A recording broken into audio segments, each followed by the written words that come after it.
So I came up with second lecture of probability theory and stochastic process. So in the last lecture, we have seen what actually the course, introduction of the course, and some of the basic definitions of probability theory and stochastic process. So now in this lecture, we are going to start what actually a probability is, how we are going to define a probability. So what are the ways of defining a probability? So we'll go through this, all these topics, and we'll cover some basic problems which will help you to solve any probability problem. So I'll assure you that after completion of this video, you all can do the problems related to probability with an ease. So, but one thing you have to promise me is you have to see a video up to the end of this session. If you continue to watch this video up to the end, then I'll assure you that you'll definitely solve the problems related to any probability concept, right? So with let me start with uh, the concept probability. So here, actually, from your childhood onwards, you have studied how to define a probability. So which is a classical definition, you all know. And the second type of defining the probability is through the knowledge of sets theory and axioms. And the third form is defining the probability through concept of relative frequency. So let us move into the lecture. That is, let us move into the topic. The first way of defining the probability, that is classical definition. So here is the definition of probability, classical definition of probability. So if I want to find the probability of an event A, then the probability of occurrence of that event A is given by ratio of favorable outcomes to the total number of possible outcomes. So this is how we are going to define the classical definition of probability.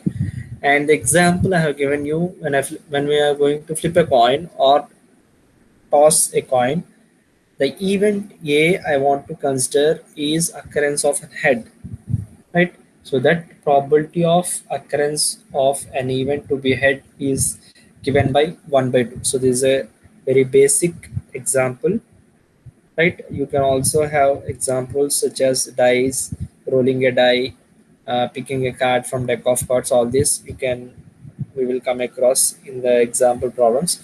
So next we'll see some basic problems about this probability, right? So let me share you my material where you can find some basic problems. So here, so for an event of tossing, so we'll see the first example problem. For an event of tossing 3 coins at a time, find the probability of getting at least 2 heads. Second condition is getting at least 1 head. Third is getting no heads. So one thing we have to remember is whenever you're going to solve any probability problem, so first you need to have an idea about sample space. So we have in the last class, in the first lecture of probability, introduction to probability theory and stochastic process, I have covered basic definition of probability theory. There you can come across sample space, what actually a sample space is.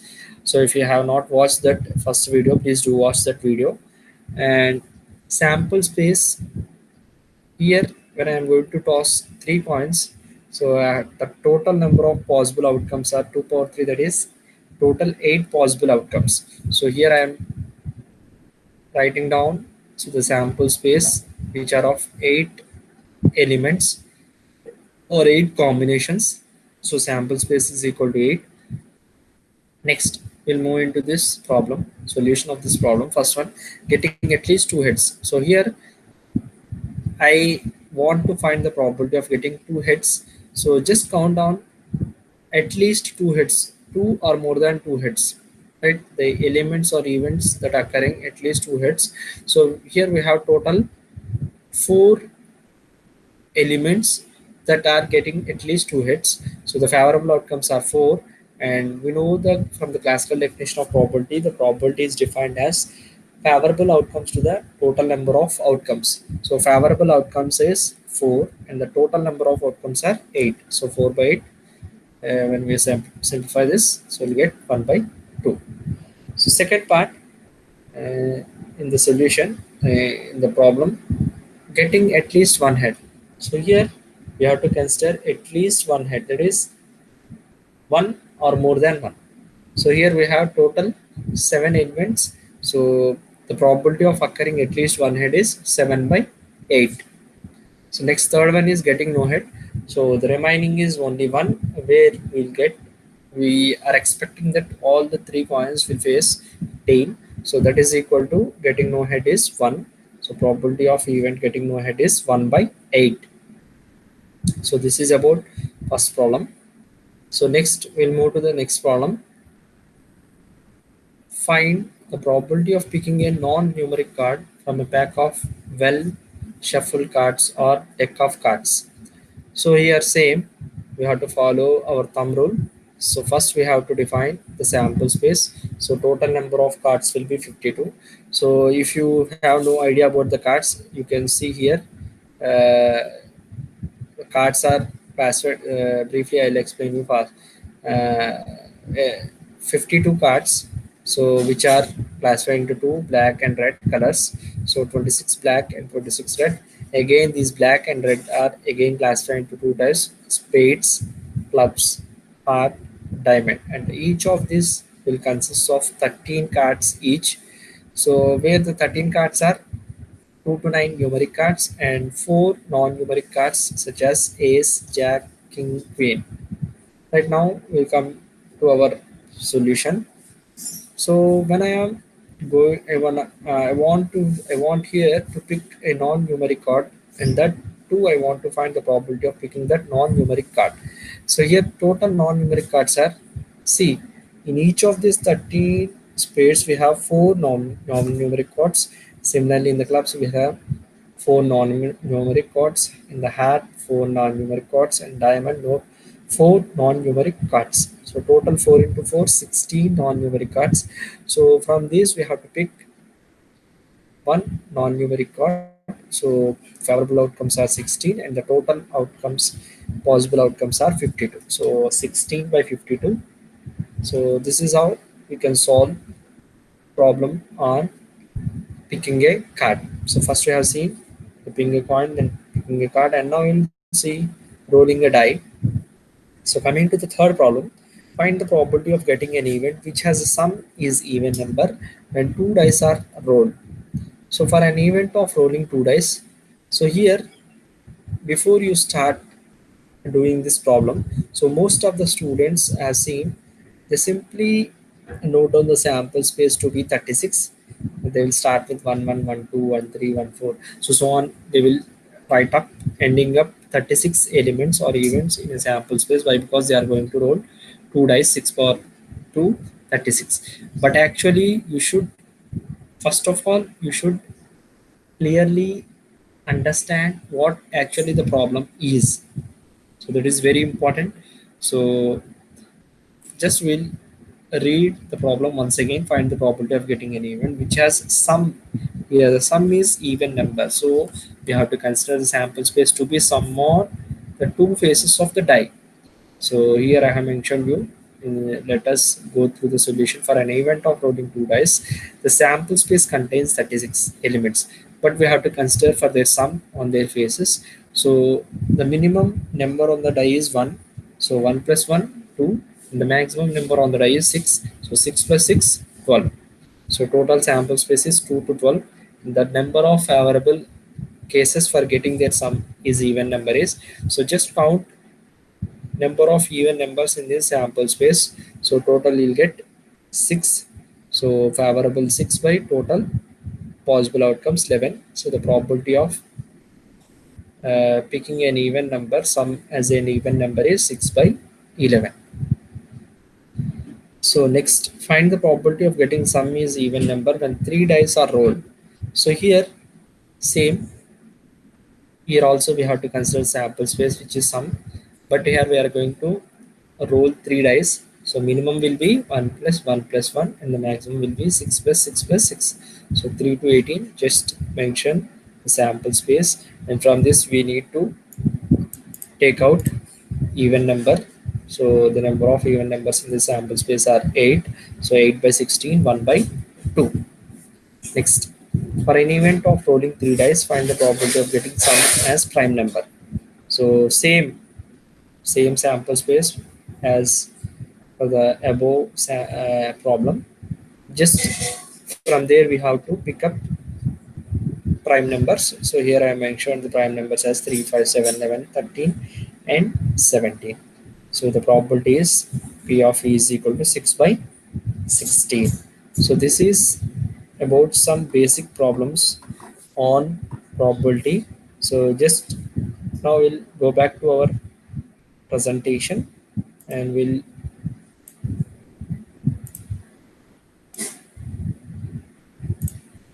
continue our next topic. So what is this? Next is permutations and combinations. So permutation and combinations. So you all know permutation is an ordered arrangement of event. Here we can come across two conditions with replacement and without replacement, and the combinations is consider the case where the ordered arrangement of events is not required. So this is called combination. So just make a note of these formulas: permutation NPR and combination NCR. So NPR is equal to n factorial by n minus r factorial, and NCR is equal to n factorial by n minus r factorial into r factorial. So here we'll see some of the basic problems.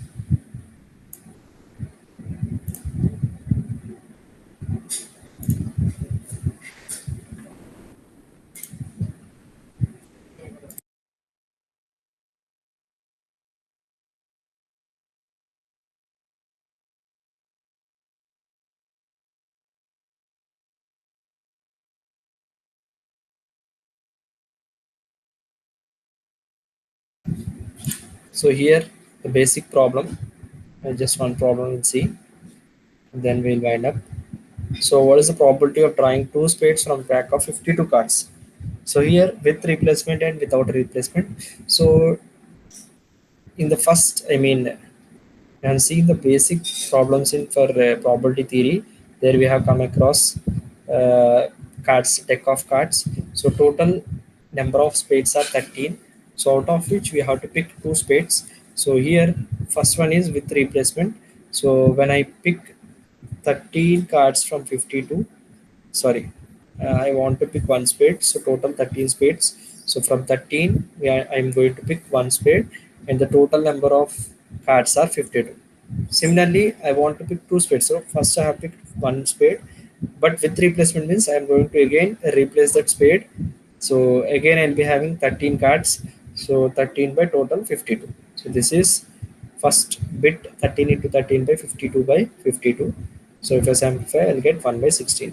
So coming to the second one without replacement means, so first I'm going to pick one spade from 13, total 52. I'm not going to replace that card, so remaining will be 12, and the total will be 51. So that is equal to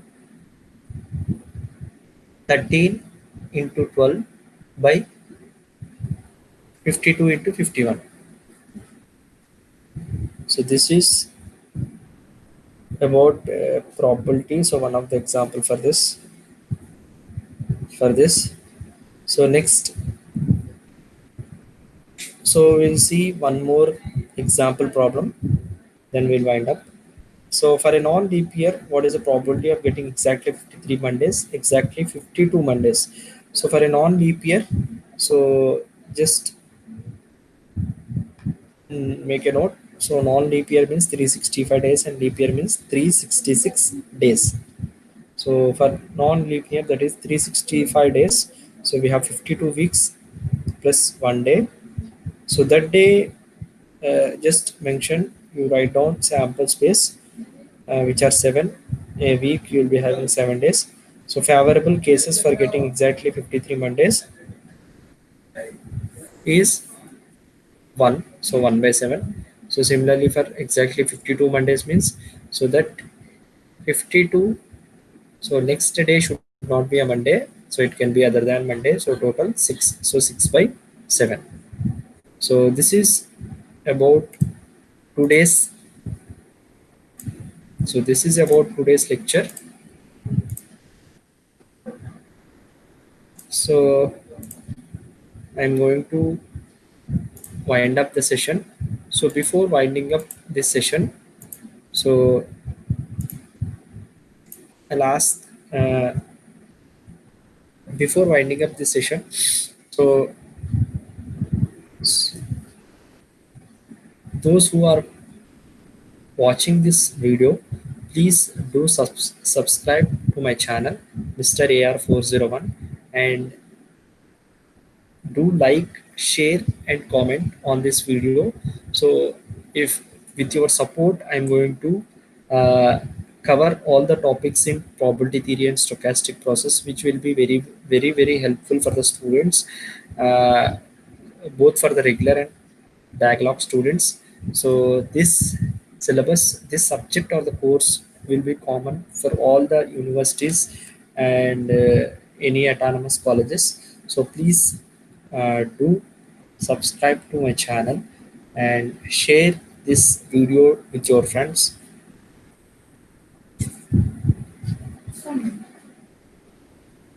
So I hope you have enjoyed watching this video. So I'll be back with the other video in a couple of days. So take care, stay home, stay safe. Yeah.